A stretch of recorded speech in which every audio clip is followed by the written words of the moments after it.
مفتی صاحب بتایا جاتا ہے کہ یزید نے قسطنطنیہ کی جنگ میں شرکت کی جی، اور رسول پاک صلی اللہ علیہ وسلم نے اس بات کی شہادت دی ہے کہ اس جنگ میں جتنے لوگ شریک ہیں وہ سب کے سب مغفور لہم بخشے ہوئے ہیں. اصل میں حضور نبی کریم علیہ السلام نے یہ ارشاد فرمایا اول جیش من امتی یغزون مدینہ قیصر مغفور لہم. جی میری امت کا وہ پہلا لشکر جو مدینہ قیصر پر حملہ آور ہوگا وہ بخشش یافتہ ہے. حضور نے کلو جیشن نہیں فرمایا، اول جیشن فرمایا.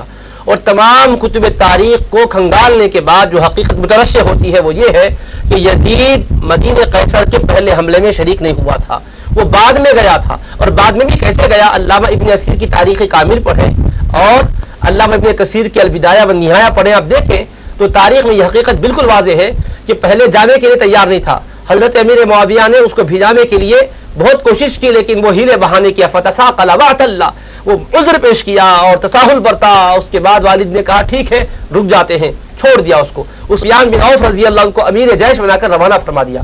بعد میں جب مسلمانوں کو اس سفر میں کچھ تکلیفیں پہنچی تو یہ خوشیوں کے مارے کہنے لگا بہت اچھا ہو گیا میں نہیں گیا، اگر میں جاتا تو یہ مصیبت میں مبتلا ہو جاتا تھا. میں اپنی بیوی کے پاس عیش کر رہا ہوں. اس طرح کے وہ متکبرانہ جملے اور لشکر اسلام کو جو مصیبت پہنچی اس پر خوشی کا اظہار کیا. تو والد نے یہ طے کر لیا قسم کھا کر کہ ضرور اس کو بھی بھیجوں گا تاکہ اسے اس تکلیف کا احساس ہو. تب بہت ہی اہتمام کے ساتھ اس کو بھیجایا آپ نے. اب آپ سوچ لیجئے اللہ کے محبوب نے فرمایا انما الاعمال بالنیات، اعمال کا دار و مدار نیتوں پر ہے. اور برضا و رغبت بھی شریک نہیں ہوا.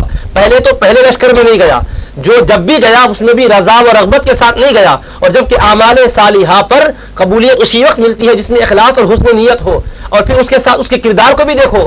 سفر میں جانے کے لیے جب کہا گیا تو والد کی نافرمانی کیا. والد کی نافرمانی کرنا گناہ کبیرہ ہے.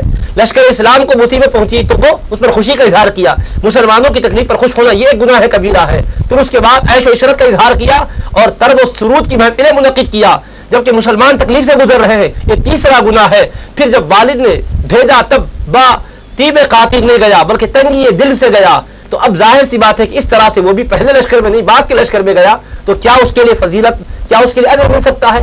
آخری بات یہ بھی سن لیں، کوئی اگر کھینچ تان کر کے یہ چاہتا ہے کہ بھائی پہلے لشکر میں شریک تھا اس لیے بخشش یافتہ ہے تو سوال یہ ہے کہ کیا صرف اسی ایک عمل کی وجہ سے آنے والے گناہوں کی بخشش بھی ہو گئی؟ اگر ایسا ہے تو پھر حج میں حدیث میں یہ بھی تو آیا ہے من حج للہ فلم یرفث ولم یفسق رجع کیوم ولدته امه، جو اللہ کے لیے حج کر لے اور اس نے کوئی بےہودہ کام نہ کیا ہو، کوئی گناہ کا کام نہ کیا ہو، وہ گھر واپس آتا ہے تو ایسا آتا ہے گویا کہ اسی دن اس کی ماں نے جنم دیا ہے. اب حاجی صاحب حج کر کے آ گئے، اس کے بعد کسی کو قتل کر دیے، زنا کر دیے، چوری کیے، شراب پیے، تو اب کیا یہ کہا جائے گا جی یہ حج کر کے آ چکے یہ تو بخشش یافتہ ہے؟ چوری کرے تو جائز ہے، گناہ کرے تو جائز ہے، کسی کا بلا کسی سبب کے قتل کر دے تو جائز ہے، کسی کو پیاسا ترسائے تو جائز ہے، کسی پر تیر برسائے تو جائز ہے، کسی کے لیے فوج تیار کر کے اس کو تباہ کرنے کی کوشش کرے تو جائز ہے؟ نہیں. ہر مسلمان کہے گا کہ نہیں، حج کی وجہ سے جو نعمت ملی ہے وہ پچھلے گناہوں کے لیے کفارہ کا سبب بن گئی لیکن بعد کے گناہوں کے لیے ضمانت نہیں ہے. اس کے لیے پھر اس کی زندگی کا پاکیزہ ہونا ضروری ہے. اگر بہت ہی کوشش کر کے کوئی یہ کہہ دے اس جنگ میں شریک تھا فضیلت مل گئی ہے تو فضیلت اگر ملی بھی تھی تو قائم کہاں رہا؟ اس کے بعد امام علی مقام کو شہید کیا، امام علی مقام پر حملہ کرنے کے لیے فوج کو بھیجا اور پھر یہ کہ بعض لوگ کہتے ہیں کہ نہیں وہ اس نے نہیں کیا ہے فلاں نے کیا ہے. دیکھیے عرض یہ کر رہا تھا میں کہ یزید نے جو بعد میں اعمال کیے ہیں ان اعمال کی بنیاد پر تمام مسلمان یہی کہتے ہیں کہ یزید کسی اعتبار سے بھی لائق تعظیم نہیں ہے، فسق و فجور کی وجہ سے، اس کے اعمال بد کی وجہ سے. کیونکہ امام علی مقام کو شہید کرنے کے بعد بھی وہ چین کی سانس نہیں لیا. مدینہ منورہ والوں نے جب اس کے خلاف آواز بلند کی تو فوج کو روانہ کرتا ہے مدینہ منورہ پر حملہ کرنے کے لیے. چنانچہ اس کی فوج آتی ہے، مدینہ منورہ پر حملہ ہوتا ہے. 3 دن تک اہل مدینہ کے اوپر حملہ ہوتا رہا اور کتنے 700 صحابہ کو شہید کروا دیا، 1000 اہل اسلام کا خون کروایا اور پھر مقدس خواتین اسلام کی عصمت دری کی گئی.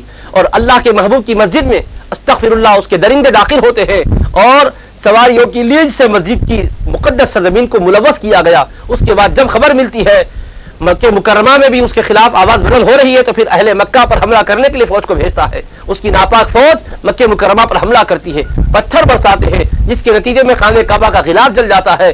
یہ کیفیت تھی کہ اطلاع مل گئی یزید مر گیا، ہلاک ہو گیا تب اس کی فوج وہاں سے واپس ہوتی ہے. تو ہلاک ہونے تک اس کے اعمال بد کی یہ داستان رہی ہے. تو ظاہر ہے کہ جس کے یہ اعمال ہو, ان اعمال کے ساتھ اس کا خاتمہ ہوا ہو, اس کے بارے میں کون سا ایسا مسلمان ہے جس کے دل میں ایمان کا چراغ بھی جل رہا ہو, پھر بھی اس کے لیے احترام کے کلمات کہتا ہو, یا پھر اس کے لیے کچھ اس طرح کی فضیلت کو ثابت کرنے کی کوشش کرتا ہو. یہ کسی بندے مومن کے دل سے تو متصور نہیں ہے. ہاں البتہ شقی القلب لوگوں کا ہی وتیرہ ہو سکتا ہے.